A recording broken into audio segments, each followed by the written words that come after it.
আজকে রবিবার সকাল 7:30 বাজে, আর আমরা যাচ্ছি সাউথ অফ সুইজারল্যান্ড। এটাকে বলে ইটালিয়ান স্পিকিং সুইজারল্যান্ড। ওখানে আবার পুরোপুরি ইটালি চলে, পুরোপুরি একটা ছোট্ট ইটালি, সব কিছু ইটালিয়ান। তা আমরা সেখানে যাচ্ছি, একটা বেলিনজোনা বা তার আশেপাশের একটা জায়গাতে। তো এখন সকাল, জিউরিকে খুব বৃষ্টি পড়ছে, কিন্তু বেলিনজোনাতে রোদ্দুর দেখাচ্ছে। দেখা যাক। আমরা চলে এসেছি ম্যান্ডেটরি হল্ট করতে হাইওয়েতে।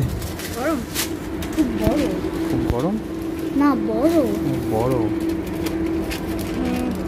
তুই কি নিবি? সঙ্গে কি ফ্রি নিবি? না,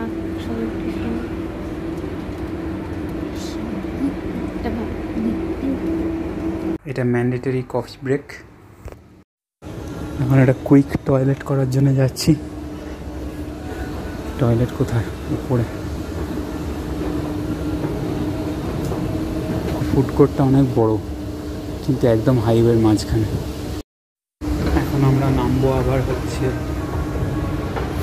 একেবারে স্টপে। আমরা যাচ্ছি আজকে ফিশিং করতে। এটা হচ্ছে পুরো স্টপটা বাইরের থেকে। এটা একটা হিউজ স্টপ। এরকম নর্মালি স্টপ কম হয়, মানে 2-3টে থাকে। আর এইখানে প্রচুর টেসলার চার্জিং স্টেশন থাকে। আমরা অ্যাজ ইউজুয়াল জ্যামে ফেঁসে গেছি আবার। টিচিনোতে ঢুকে আবার একটা ছোট্ট ব্রেক নিলাম এখানে।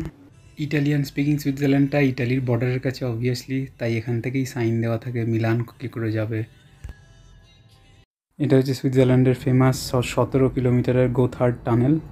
এটা টিচিনোর ফাইদো নামে একটা জায়গাতে আউডান লেক। এখানের দুটো লেক আছে, তার মধ্যে একটাতে আমরা ফিশিং করছি।